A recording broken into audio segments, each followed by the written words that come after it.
तसं इजिप्तमध्ये नाईल नदी फार पवित्र आहे. मग सुरुवातीला जेव्हा एखादा राजा डेथ व्हायची किंवा मृत्युमुखी पडायचा त्यानंतर बॉडीला ह्या नाईल नदीने त्या नाईल नदीच्या पाण्याने बॉडीला साफ केलं जायचं आणि मग एका सळीने ती नाकात घालून मेंदू काढून टाकायची. कारण की इजिप्त लोकांचं असं म्हणणं होतं की मेल्यानंतर मेंदू कामाचा नाही, हृदय कामाचं असतं, बॉडी ऑर्गन्स कामाचं असतं. आणि मग हे केल्यानंतर बाकीचे जे ऑर्गन्स होते, हृदय, लंग्स, आतडे, ह्या सगळ्यांना ह्या कॅनोपिक जारमध्ये ठेवलं जायचं. पाहू शकतो बघा, 6 छोटी साईज आहे, अशी माझ्या कंबरेपर्यंत कॅनोपिक जारची साईज असायची आणि त्यात हे वेगवेगळे ऑब्जेक्ट ठेवले जायचे. आणि मग मम्मीला नायट्रॉनच्या सॉल्टमध्ये बुडवलं जायचं. का बरं मिठाच्या पाण्यात ठेवत असतील बॉडीला? आपली आई कशी असते ती निघून जावी म्हणून त्याला नायट्रॉनच्या सॉल्टमध्ये बुडवून ठेवायचं आणि मग तिला लेनिनच्या कापडामध्ये रोल करायचं. काय बटा कपडा किती मोठा असेल ग?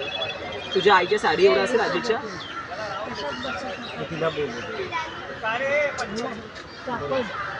किती मोठं असेल असं कापड वाटतं? तुझ्या आईची साडी एवढं असेल कापड? अजून मोठं लागणार ना लपेटायचं म्हणजे. तर ते कापड हां प्युअर कॉटन कापड पण लेनिन असं म्हणतात. तर ह्या कपड्याची साईजमध्ये केवढी मोठी असायची गुंडाळताना? एक फुटबॉलचं मैदान ऑक्युपाय होईल एवढा कापड ते वापरायचं मॅन्युफॅक्चरेशन प्रोसेसने. आणि मग मम्मी बनवून झाली की त्याला अशा सारखं प्रोसेसमध्ये ठेवायचं. तर तुझ्या तुम्ही छोटी मम्मी पण ठेवू शकतो. सो हे एक मिनी व्हर्जन तयार केलेलं आहे की कशा प्रकारे मम्मीला या सारखं प्रोसेसमध्ये ठेवून द्यायचं.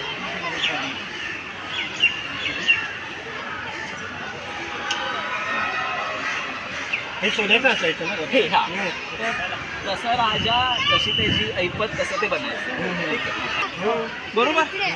तसं या माणसांचं आणि ह्या नेचरचं वेगळं नातं आहे. तर बघ किती सगळे देवता आहेत ना त्यांचे अर्धे चेहरे प्राण्यांसारखे आहेत. काय आहे?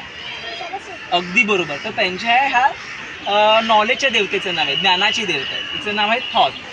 आणि हिचा चेहरा कोणासारखा दिसतोय? बर्ड्स सारखा आहे. बरोबर. तर ह्याला आपण मराठीमध्ये काय म्हणतो बरं? बगळ्यासारखा प्राणी आहे करत. आता एक्झॅक्टली नाव विसरून गेलो पण असं प्राणी आहे. आणि ह्याला दुसऱ्या चेहऱ्यात बबूनचा लावायचा. बबून माकड माहिती आहे तुला?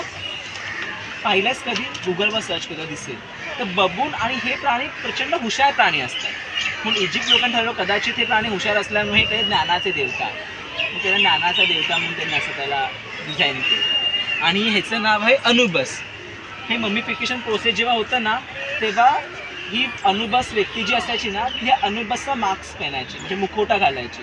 कारण की इजिप्तची जिथे मग सारखं प्रोसेस असे थरदी पाहायला मिळतात ना की तिथे कोल्हे फिरायचे आणि त्यांना असं वाटायचं कोल्हे सगळ्यांचं काय करतायत? रक्षण करतात. म्हणून त्यांनी अनुबसचा मास्क घालायला सुरुवात केली. आपल्याकडे काही हिंदू देवता आहेत की नाही असे जे अर्धे असे प्राण्यांसारखे दिसतात आणि अर्धे माणसासारखे दिसतात?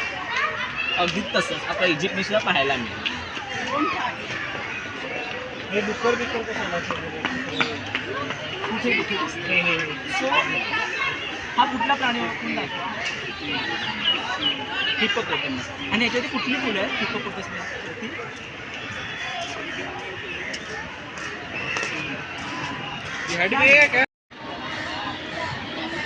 हा कोणते फुल आहे?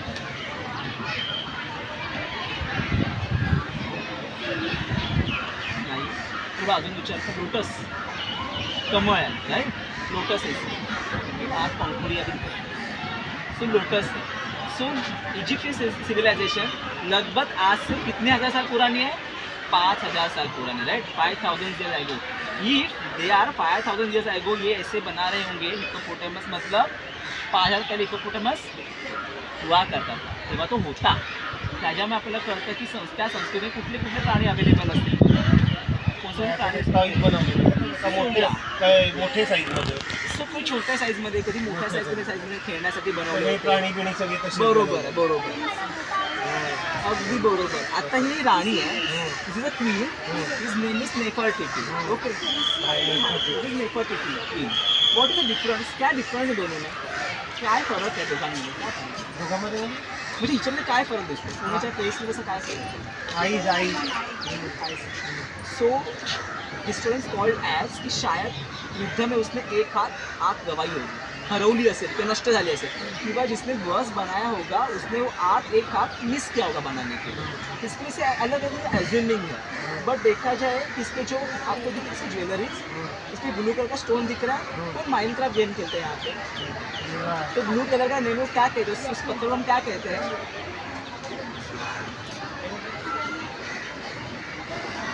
Lapis lazuli.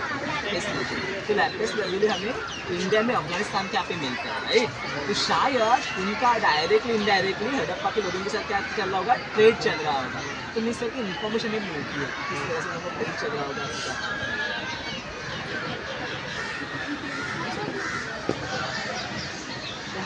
मला फार आवडणारी पात्र आहे किंवा आपण देवता असं म्हणू, हा आहे रा।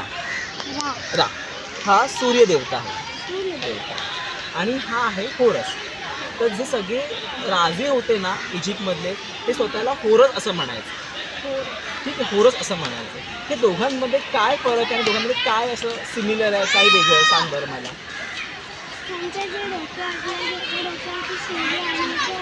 वेगळाच मुकुट आहे आणि दोघांचे फेस वेगळे की सेम आहेत? फक्त ते सूर्यदेवता आहे त्यांच्या इथं बॉर्डरला ऑरेंज कलरची आहे, बरोबर बरोबर। आणि दोघांमध्ये सेम काय दिसतंय, समांतर काय? फेस हां, ते एक सेम आहे। आणि अजून अजून त्यांचे चेहरे सेम नाही आहेत का? आहेत ना, का सेम असतील बरं चेहरे? कारण का ते एका दिवसाचे अवतारच अगदी थोडं जवळपास।